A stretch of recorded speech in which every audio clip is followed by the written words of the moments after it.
بسندنا المتصل إلى الإمام المفسر رحمه الله تعالى وأدام النفع به وببركة علومه وبكم في الدارين آمين رضي الله عنكم إلى أن قال ولو أن أهل الكتاب أي أن اليهود والنصارى آمنوا بمحمد صلى الله عليه وسلم وبما جاء به واتقوا مخالفة كتابهم لكفرنا عنهم سيئاتهم ولأدخلناهم جنات النعيم فالكتابي لا يدخل الجنة ولا يرفع عنه العقاب ما لم يسلم والإسلام يجب ما قبله إلى آخر ما قال. Qala walau anna ahlal kitab, dan jika seandainya ahlul kitab, yang dimaksud ahlul kitab di sini adalah Yahudi dan Nasrani. Amanu, seandainya mereka beriman bi Muhammadin sallallahu alaihi wa alihi wasallam, dengan baginda Nabi sallallahu alaihi wasallam, wa bima jaa bihi, dengan apa yang dibawa oleh beliau. Wattaqau, kemudian mereka bertakwa kepada Allah. Mukhalifatan kitabahum, dengan cara menyelisihi kitab mereka, kitab suci mereka yang sudah mengalami banyak perubahan. Lakafarna anhum sayyiatihim, maka niscaya kami akan hapuskan atas mereka catatan-catatan dosa dan kejahatan mereka. Wala adkhalnahum jannatin na'im, dan pastinya lah kami akan masukkan mereka ke dalam surga Naim. Ini lau dari Allah Subhanahu wa taala. Jadi dalam hadis Nabi SAW bersabda, jangan sekali-kali mengucapkan lau, fa inna lau taftahu abwaba syaitan. Karena sesungguhnya lau itu membuka pintu syaitan. Lau itu berandai-andai. Seandainya gua kagak datang kemarin. Seandainya itu membuka pintu syaitan. Apakah dengan kata-kata itu kita jadi menentang takdir, atau kurang bersyukur, atau nggak menerima ketentuan daripada Allah Subhanahu wa taala. Nah, jadi orang-orang munafik di zaman Nabi SAW itu sering menggunakan kalimat ini, kalimat lau. Nah, bahkan dalam bentuk cibiran, dalam bentuk sindiran kepada kaum muslimin. Kalau terjadi peperangan, mereka orang-orang munafik nggak mau ikut. Kalau ada sahabat Nabi yang gugur, kemudian mereka akan mengatakan, seandainya dia kagak ikut, dia kagak mati tuh. Dia ikut sih jadi mati. Allah Subhanahu wa taala kemudian menjawab, apakah kalau mereka enggak ikut perang kemudian mereka enggak mati? Kan kematian bisa terjadi kapan dan di mana saja. Ya memang sudah datang ajalnya, mau di medan perang, mau di atas kasur. Nah, ini membuka pintu setan. Dan memang orang-orang munafik itu andalannya. Tapi kalau kaum muslimin menang, kemudian pulang bawa rampasan perang, orang-orang munafik mengatakan, kalau seandainya kami nggak punya uzur, niscaya kami ikut. Kemarin karena uzur aja nggak bisa ikut. Kalau kalah, nyalain. Kalau kalah nih kaum muslimin misalkan mengalami kekalahan, mereka akan mengatakan, "Gue bilang juga apa? Jangan perang, kan kalah," gitu bahasa kita. Ini semua yang dilakukan oleh kaum muslimin itu pasti mereka punya celahnya gitu. Kalau ada yang gugur, mereka katakan seandainya dia kagak ikut, kagak mati tuh, anaknya kagak jadi anak yatim, bininya kagak jadi janda. Karena dia ikut, akhirnya tuh begitu tuh. Nah, itu perkataan orang-orang munafik di zaman Nabi SAW. Sehingga Rasul katakan, lau taftahu abwaba syaitan. Kata-kata lau, seandainya itu membuka pintu syaitan. Emang siapa yang tahu? Di zaman Sayyidina Abdullah bin Mas'ud radhiyallahu ta'ala, ketika beliau sedang duduk di masjid ini, di Irak, karena beliau di antara sahabat Nabi yang hijrah ke Irak. Saat sedang di masjid, kumpul banyak orang. Namanya sahabat Nabi datang, Rasulullah sudah meninggal dunia. Maka mereka datang untuk menimba ilmu dari beliau ini, untuk mendengar nasihat-nasihatnya atau riwayat-riwayat hadis yang pernah beliau dengar dari Rasulullah. Kemudian ada orang datang, tanya, siapa tuh? Itu Abdullah bin Mas'ud, sahabat Nabi. Ya. Yang lain kan kalau dengar ini sahabat Nabi atau mungkin dalam konteks kita itu ulama tuh, orang alim tuh, pasti datang mendekat ya untuk tabarruk dengan ilmunya, untuk mengambil manfaat dari nasihat-nasihatnya. Nah, orang ini datang kemudian dikatakan, ente sahabat Nabi, ya. Seandainya aneh hidup di zaman Nabi, pasti aneh jadi sahabat Nabi, kata gitu. Emang dia bisa nentuin takdir. Kalau dia hidup di zaman Nabi, dia kalau jadi Abu Jahal gimana? Kalau jadi kawannya Abu Lahab? Nah, kata Sayyidina Abdullah bin Mas'ud, syukuri apa yang ada. Ente sekarang hidup di zaman sekarang, jadilah orang terbaik di zaman sekarang. Sebagaimana orang dulu menjadi terbaik di zaman mereka. Ya, ada Sayyidina Umar di zamannya, jadi Sayyidina Umar dengan apa namanya kontribusinya, dengan pengorbanan dan perjuangannya. Ya. Jadi orang yang berandai-andai model begini nih, ya itu baik di posisinya memang dia tidak berperan, mengangankan posisi orang lain pun kalau ditaruh di situ dia kagak bisa berperan. Coba gue yang nanganin tuh, beres tuh, gue lah. Sang iya aja kalau mau tahu bilang, kalau gue yang tanganin beres, cara serahin gini, beres sudah urusan. Belum tentu. Ya. Nah ini yang membuka pintu setan, seakan-akan dia tahu tuh, ya. Skenario Tuhan bagaimana, seakan-akan dia tahu. Nah Nabi menyatakan, nah, lau tahta Abu Basyir. Tapi ini Allah yang berfirman, walau annahum, walau anna ahlal kitab amanu wa taqaw, seandainya Allah Subhanahu wa taala ini itu untuk litahassur, supaya mereka semakin menyesal. Seandainya dulu di dunia ente beriman, semakin nyesal mereka. Oh ya Allah, yang bicara Allah, ya, yang bicara Allah yang menyatakan begitu. Ya. Dan nanti lau dari Allah ini kemudian mereka terjemahkan dengan ya laitani kuntu turaba. Seandainya aku jadi debu di dunia, ya. Jadi ketika mereka lihat betapa binatang dihisap oleh Allah Subhanahu wa taala, hatta yu'ta asyatul qarna, ya. Kambing yang punya tanduk dulu waktu di dunia nandukin kambing yang kagak punya tanduk. Habis dibully itu kambing yang kagak punya tanduk. Nanti di akhirat kambing yang di dunia kagak punya tanduk, Allah kasih tanduk. Yang di dunia yang punya tanduk, yang sering bully temannya, justru nggak punya tanduk, sama kambing yang tadi bertanduk kemudian ditanduk di dunia sebagai balasan. Tapi sekedar itu dihisap begitu doang. Berapa kali waktu di dunia yang ditanduk? 10 kali, tanduk 10 kali. Setelah selesai Allah nyatakan kunu turaba, jadilah kalian semua pasir atau debu. Jadi debu, nggak ada neraka, nggak ada hisap, itu doang. Orang kafir melihat gitu enak banget begitu. Tempeleng, balas tempeleng, udah selesai. Itu kan kagak nih. Api neraka. Gunjingin orang, balas gunjingin orang, kagak. Makan itu daging saudara ente mentah-mentah, ya. Nah, ya saat itulah kemudian mereka mengatakan ya laitani kuntu turaba. Seandainya aku ini debu.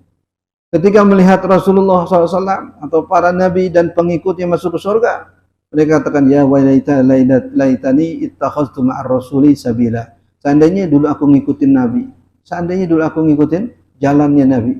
Nah, ketika melihat syaitan, jin dan orang-orang kafir yang digiring ke neraka, dia menjawab ya laitani lam attakhiz fulanan khalila. Seandainya dulu aku enggak berteman sama dia tuh. Ya. Laqad adallani, dia sesatkan aku. Semua bentuknya penyesalan. Seandainya. Seandainya dulu beriman, seandainya dulu kagak ngikutin dia, seandainya dulu ngikutin Nabi. Ya.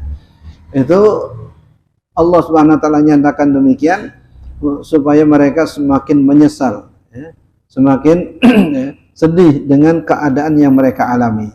Tapi apa yang terjadi nanti Allah beritakan sekarang di dalam Quran. Ya. Tuh nanti orang kafir bakal ngomong begini, nanti orang ini bakal ngomong begini. Semua kan diduluin beritanya sekarang. Padahal nanti, kejadiannya nanti. Sama seperti syafa'atul uzma hari kiamat, kan nanti. Tapi Nabi beritain, ntar manusia datang kepada Adam minta tolong. Kata Adam, cari yang lain. Aneh dulu pernah makan buah yang dilarang. Udah pergi ke Nuh, kata Nuh pergi yang lain. Ya. Dulu aneh pernah doain umat aneh binasa. Pergi itu kepada Musa, kata Musa pergi yang lain. Aneh pernah bunuh orang dulu.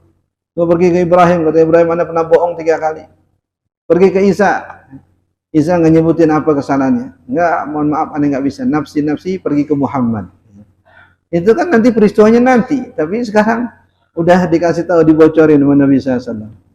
Sama kayak membocorin pertanyaan munkar dan nakir. Man rabbuk, kan udah dibocorin pertanyaannya. Nah, tapi apa kita otomatis mampu menjawab? Ya kagak. Ini bukan soal ujian bisa diapalin.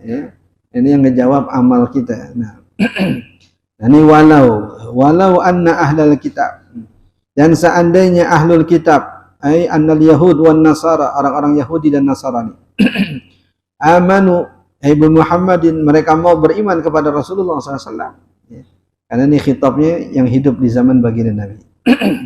Wa bima jaa bihi, dan beriman kepada apa yang dibawa oleh beliau, syariatnya, ajarannya, sunnah-sunnahnya. Wattaqau, kemudian mereka bertakwa. Takwa di sini ditafsirkan mukhalifatan kitabahum, mau menyelisihi kitab mereka. Kenapa? Udah expired, udah habis masa berlakunya. Rasul yang baru datang, kitab suci yang sebelumnya udah selesai masa berlakunya. Bahkan nabinya pun juga udah selesai tugasnya, sekaligus sudah selesai risalahnya, diganti dengan nabi yang baru. Walikulli qaumin had, dan setiap kaum itu punya nabi. Rasulullah inilah yang menjadi penutup. Dan Nabi dalam hadis, wa anal aqib alladzi la nabiyya ba'di, aku adalah aqib yang tidak ada seorang nabi pun sepeninggalku.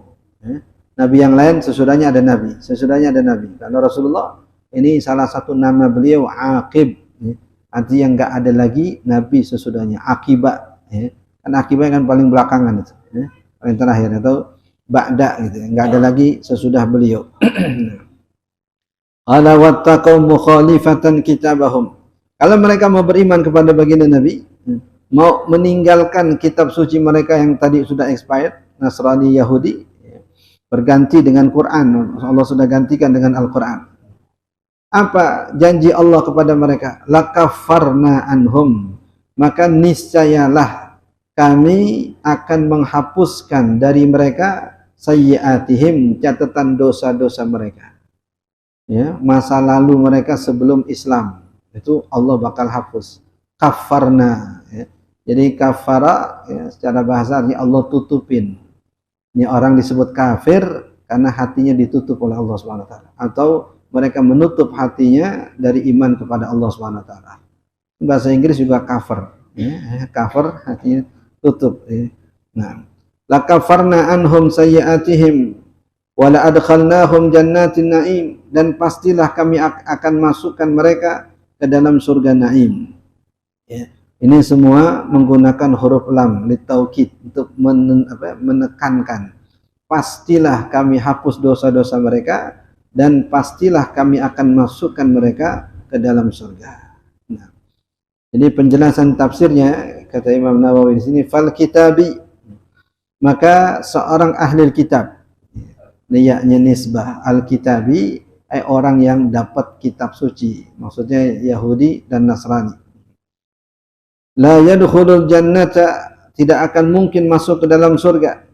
Wala yurfa'u anhul iqab, dan tidak akan terangkat hukumannya, azabnya, siksaannya. Ini yang ahlul kitab yang ada sesudah Rasulullah, bukan yang sebelum Rasulullah. Kalau yang Rasulullah datang, ahlul kitab ini nggak bakal mungkin masuk surga kecuali mereka beriman kepada Rasulullah. Nggak mungkin diangkat dosa-dosa mereka kecuali mereka mengikuti syariat Rasulullah. Wala yurfa'u anhul iqab, dan tidak akan terangkat dari mereka hukuman ma lam yuslim, selagi mereka tidak mau masuk Islam. Nah, kalau udah masuk Islam gimana? Wal islamu yajubbu ma qablah, Islam itu menghapus dosa-dosa sebelum Islam. Ini bukan yajibu, tapi yajubbu, ada syiddahnya. Dan dalam hadis Sayyidina Amr Amr bin As radhiyallahu taala anhu, ini sahabat Nabi di antara yang terlambat masuk Islam. Di zaman awal dakwah Rasulullah, Amr bin As ini jadi delegasi orang kafir Quraisy untuk bernego dengan Raja Najasyi. Karena kaum muslimin Rasul perintahkan untuk hijrah ke Ethiopia, ke Habasyah. Ada rajanya namanya Ashamah. Gelarnya disebut Najasyi. Kalau Raja Persia digelari Kisra, kemudian Raja Romawi digelari Kaisar. Nah, ini Raja Habasyi digelari Najasyi. Nama aslinya Ashamah. Rasul perintahkan para sahabat untuk hijrah ke sana. Karena Rasul nggak tahan melihat mereka diintimidasi, dipersekusi, udah habis. Ya. Akhirnya Rasul perintahkan mereka hijrah ke sana. Orang kafir Quraisy ini nggak membiarkan. Maka mereka utus Amr bin As. Ya. Yang dikatakan Amr bin As ini min duhatil Arab. Ini orang yang cerdik, orang yang cerdas dari kalangan bangsa Arab. Diplomatnya lah di zaman itu.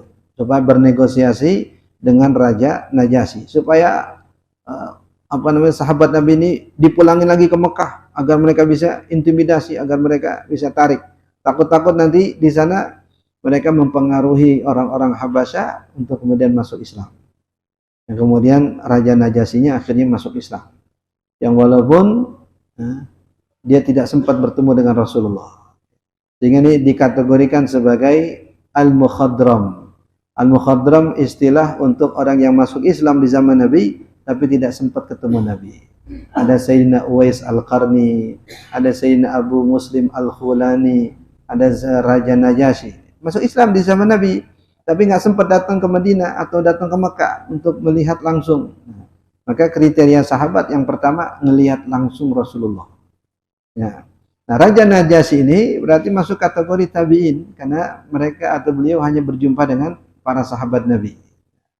Nah, tapi ketika Amr bin As datang, ya, dengan diplomasinya dia ingin menarik kaum muslimin, dia ingin membujuk Raja Najasyi supaya mau menyerahkan kaum muslimin.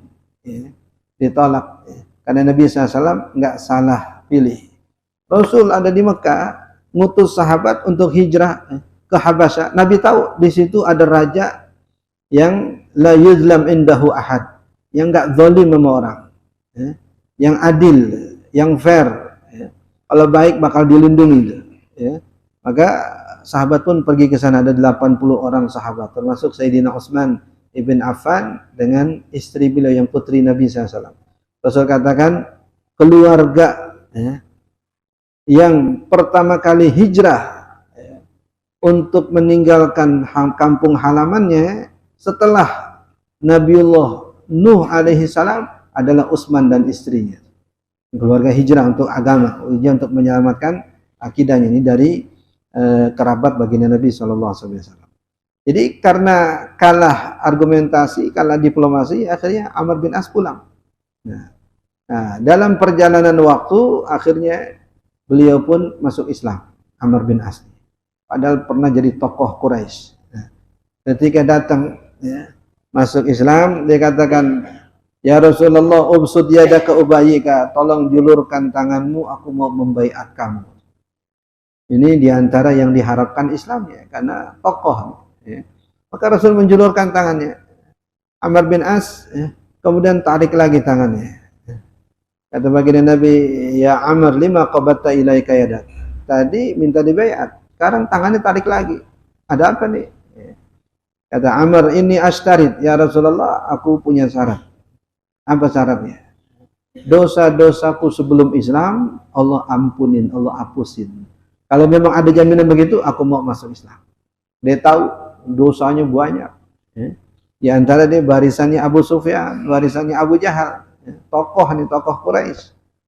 Rasul mengatakan, "Ya Amr, ama ta'lam annal Islam yajubbu ma qablan." Yang ada di sini. Islam itu, wahai Amr, emangnya kamu nggak tahu? Islam itu menghapus semua dosa-dosamu sebelum Islam. Ya, seakan-akan baru dibuka lembaran baru, seperti bayi baru lahir dari rahim ibunya, orang yang masuk Islam. Jadi kalau yang mu'alaf yang beneran itu bisa kalah kita. Ya, dari nol dia. Ya, Pertamina dari nol. Kita masya Allah udah kebanyakan. Nah, ini bahasa yajubu, artinya menghapus. Al-Quran menggunakan bahasa itu. Faiza wajabat junubuha. Wajabat maknanya sakatat. Nah. Qala al-Islam yajubu ma qablah. Islam menghapus dosa-dosa sebelumnya. Wa annal hajja yahdimu ma qablah. Dan sesungguhnya haji itu menggugurkan dosa-dosa sebelum haji. Yahdim. Kalau yajub, itu yajub, artinya menghapus, menimbuni bahasanya. Ditimbun semua dosa-dosa sebelum Islam, diganti dengan catatan kebaikan. Jadi kalau sebelum Islam dia pernah sedekah gitu ya, dia pernah berbuat baik sama orang, catatannya kagak hilang. Ya. Tapi kalau dia berbuat dosa, catatan dosanya hilang. Ya. Jadi nggak ada istilah rugi, justru untung. Ya. Nah, mungkin dulu pernah dinyantunin fakir miskin, tapi atas nama non Muslim gitu, atas belum Islam. Nah ini karena dia masuk Islam, maka kebaikan-kebaikannya tidak dihapus. Ya. Tapi sebaliknya dosa-dosanya dihapus. Ya jubu ma qablah. Qala lakaffarna anhum sayyi'atihim walau annahum aqamut Taurat wal Injil. Dan seandainya mereka mau menegakkan hukum yang ada di Taurat dan Injil, ay aqamu ahkamahuma wa hududahuma. Yang dimaksud adalah menegakkan hukum-hukumnya dan menegakkan sanksi-sanksi hukumnya. Jadi ada ahkam, ada hudud. Hudud ini semua ketentuan sanksi yang Allah tentukan langsung. Jadi seperti orang mabok cambuknya 80 kali, orang berzina dalam status jomblo belum pernah nikah cambuknya 100 kali. Kalau pernah menikah dirajam sampai mati. Kalau mencuri sampai nisabnya 1/4 dinar dari tempat yang memang tersembunyi, ya, memang min hirzin mislihi, dari tempat yang pantas buat barang yang dicuri. Emas tempatnya pantasnya di mana? Misalkan di lemari, taruh di tempat khusus. Kalau di tempatnya diambil dan nilainya sampai 1/4 dinar, senilai 1 gram emas, maka dipotong tangannya. Tapi kalau nggak sampai nisab, ya, tinggal sampai senilai 1 gram, ya, nggak sampai 1 juta lah. Ya. Sepatu berapa sepatu? 50.000.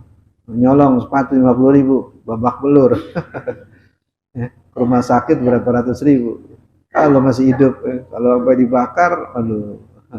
Nah, kemudian dari tempatnya, kalau bukan dari tempatnya, ya nggak boleh dipotong tangannya. Naruh emas di atas meja misalkan, dicolong, ya bukan tempatnya.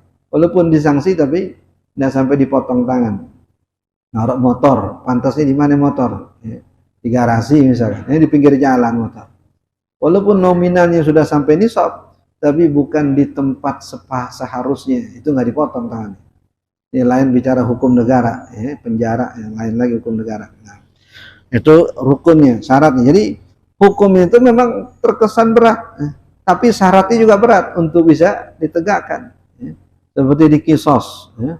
Kisos yang bunuh balas dibunuh, nggak bisa otomatis orang bunuh kemudian langsung dibunuh. Syaratnya juga ketat.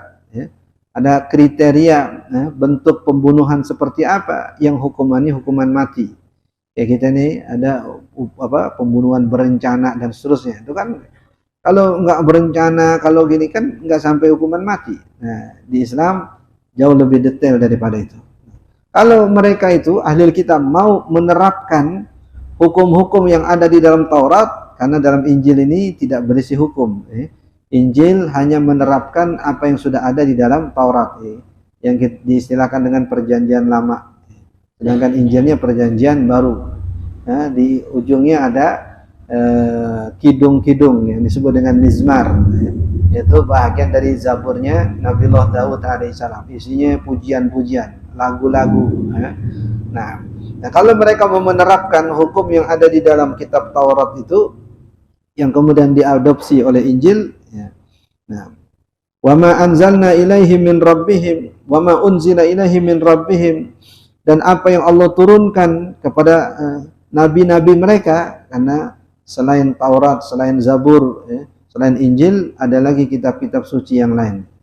Ini bicaranya umum kepada umat sebelum umat Islam. Ya, seandainya dulu mereka mau menegakkan kitab suci mereka, ya, apa selain Taurat, selain Injil itu? Minal kutubi ka kitabi Sya'ya, seperti kitab suci yang diturunkan kepada Sya'ya. Ini nama-nama sebahagian daripada nabi-nabi Bani Israel. Wa kitabi Haikub, wa kitabi Daniel. Ini Daniel salah satu nabi Bani Israel. Kuburnya ada di Mesir. Jadi di satu kawasan namanya Alexandria, Iskandaria. Kita pernah ziarah kubur Daniel tuh. Jadi ada di masjid, kemudian di tengah masjid ada lubang gitu, kayak sumur bawah tanah. Kita turun pakai tangga, turun ke bawah. Nah di bawah itu kuburannya. Dikatakan itu kuburan Nabi Daniel. Wallahu alam. Ya, kan begitu mereka mengklaim itu. Kita nggak tahu namanya zaman baheula. Nah di situ itu dikatakan kubur Nabi Daniel. Ya. Kemudian ada makam Luqman al-Hakim. Ya. Ini ada sebahagiannya masih ada ya, dalam dalam catatan ya, catatan pemerintah Mesir itu diklaim sebagai kuburan nabi-nabi terdahulu ya. Termasuk juga ada makam Al-Imam Al-Busiri, ada makam Abul Abbas Al-Mursi. Itu semuanya ada di kawasan namanya Alexandria ya. Termasuk Abul Hasan As-Sadzili dari tarekat Saziliyah. Nah, ini kitab-kitab ini diutus oleh Allah kepada nabi-nabi ini. Wa kitab Daniel, kitab yang Allah kirim kepada Nabi Daniel. Wa kitab Armia, ya. Nah, ini diantara juga nabi-nabi dari Bani Israel. Wa Zabur Daud, dan Zabur yang Allah kirim kepada Nabi Daud. Nah, seandainya mereka mau menegakkan hukum-hukum yang ada dalam kitab suci itu, ya, li'annahum mukallafuna bil iman, karena memang mereka dituntut untuk beriman bijami'iha, dengan keseluruhannya ya. Karena ini semuanya satu kesatuan Bani Israel. Mau yang diutus kepada Nabi Daniel, mau yang diutus kepada Nabi Armia, pokoknya semua harus sepakat gitu, diimani semuanya tuh ya. Nah kita pun juga mengimani ya. Nah, kan dikatakan salah satu daripada rukun iman, beriman kepada kitab-kitab suci yang Allah turunkan ya. Kitab suci bukan hanya Quran ya, tapi Taurat, Injil dan seterusnya. Cuma secara global, beriman secara global. Secara rinci, ya wujudnya kita nggak tahu di mana ada Taurat, Injil yang belum atau tidak mengalami perubahan. Nah, ini global aja, nih iman secara global, beriman kepada kitab-kitab yang Allah pernah turunkan. Nah, qala faka'annaha unzilat ilaihim. Ya seakan-akan semua kitab suci itu diturunkan kepada mereka. Ya. Nah, sama juga kita beriman kepada Taurat, Zabur, Injil seakan-akan diturunkan kepada kita. Yang tadi berimannya secara global. Wa aidan fi hadhil kutub dzikru Muhammadin sallallahu alaihi wa alihi wasallam. Dan di setiap kitab-kitab suci ini terdapat cerita, terdapat penyebutan tentang baginda Nabi sallallahu alaihi wasallam. Ya. Ini di antara iman, ini bedanya dengan iman kita. Kalau kita beriman kepada semua nabi yang pernah Allah utus, ya, nabinya udah pernah ada. Kalau mereka di samping beriman kepada nabi yang Allah utus kepada mereka, mereka juga wajib beriman kepada nabi yang akan diutus, Rasulullah. Nabinya belum ada, tapi wajib beriman.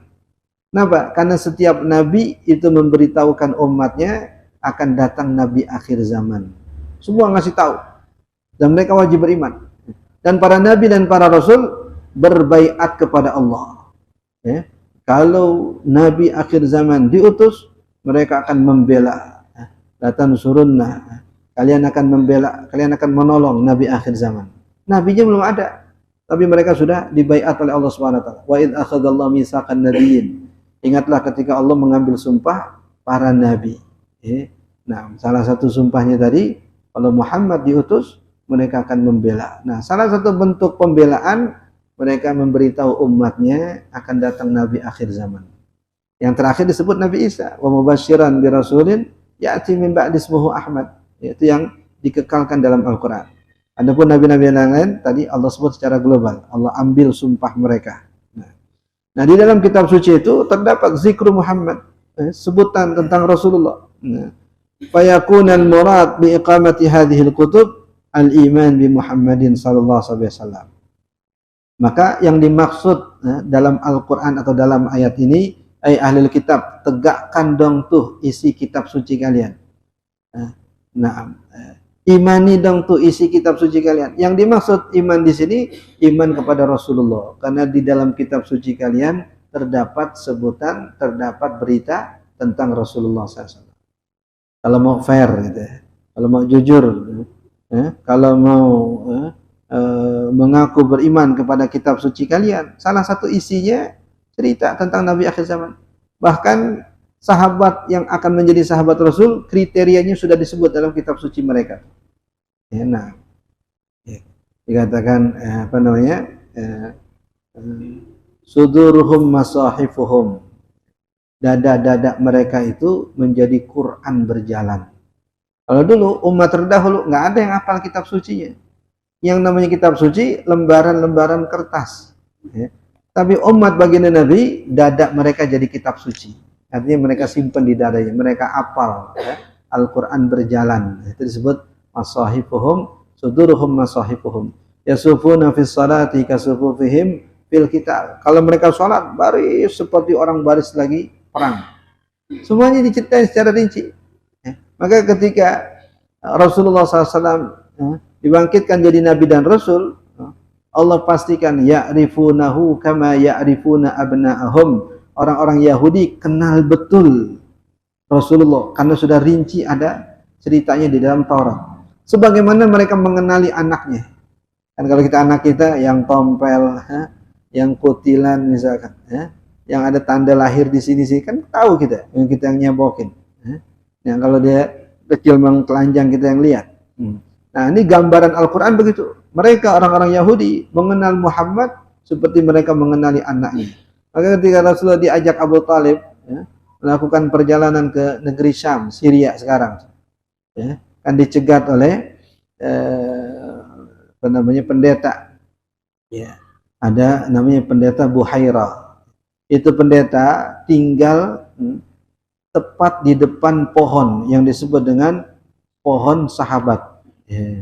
Yang tidak berteduh di pohon itu kecuali seorang nabi.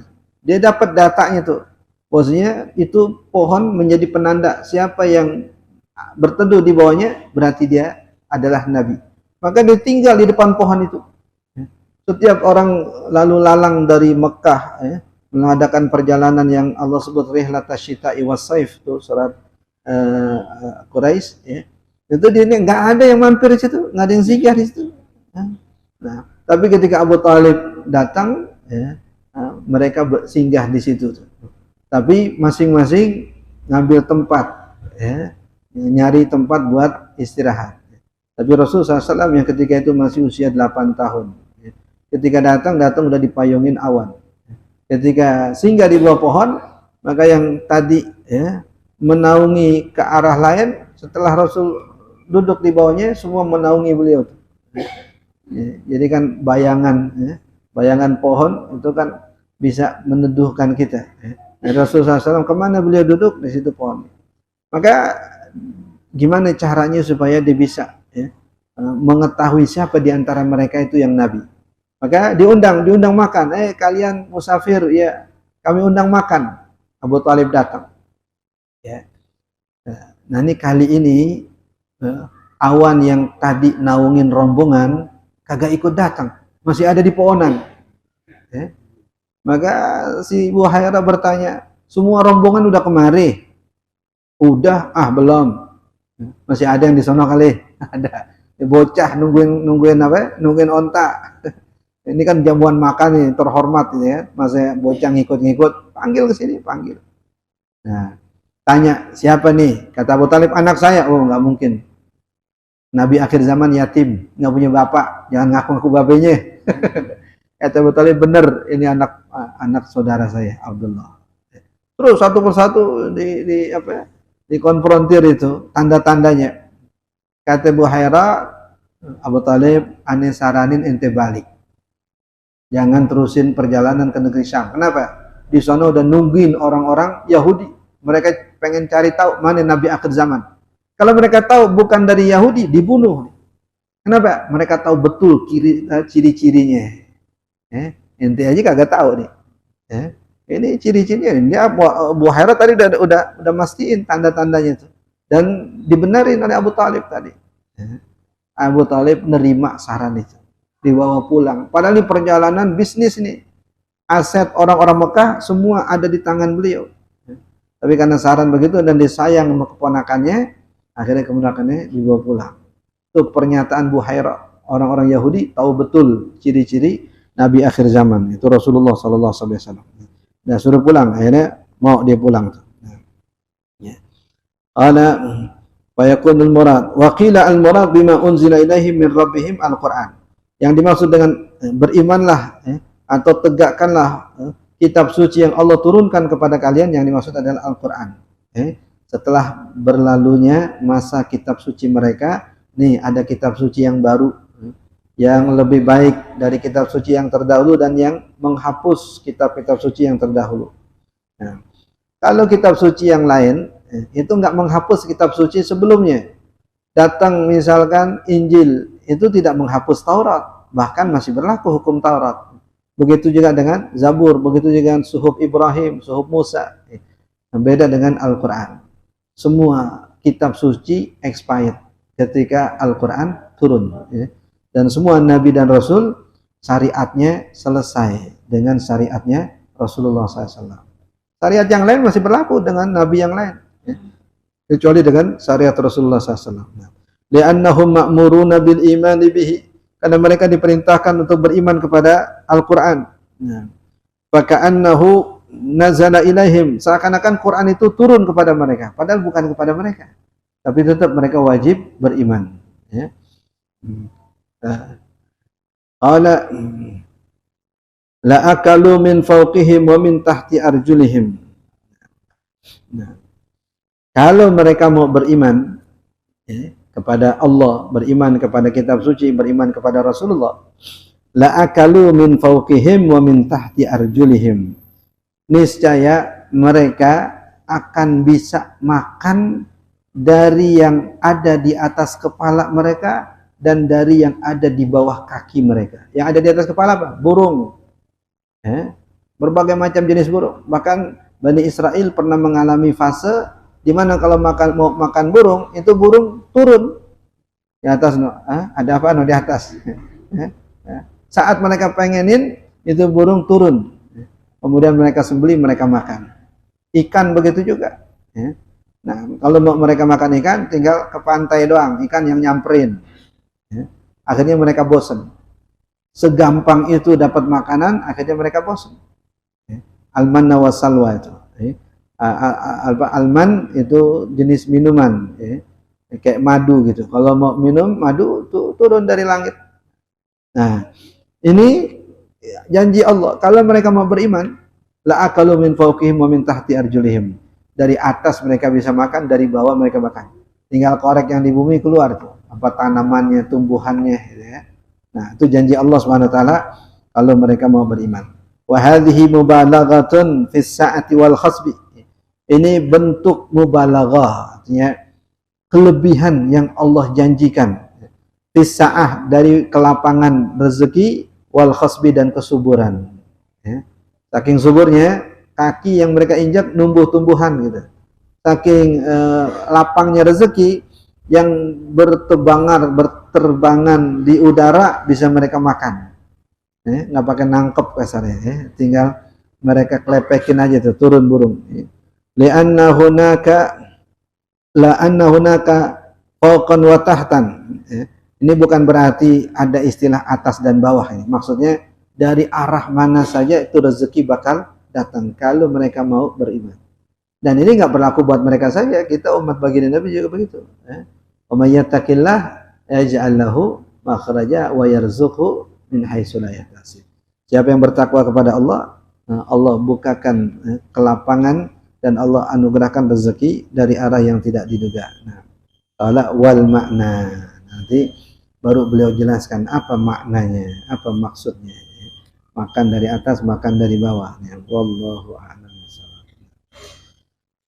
Ya Rabbana tarafna inna ya Tawwab tub alaina warhamna wanzur ilaina warhamna wanzur ilaina ya Tawwab tub alaina ya Tawwab tub alaina yarhamna wanzur ilaina warhamna wanzur ilaina Tawwab tub alaina ya Tawwab tub alaina warhamna wanzur ilaina warhamna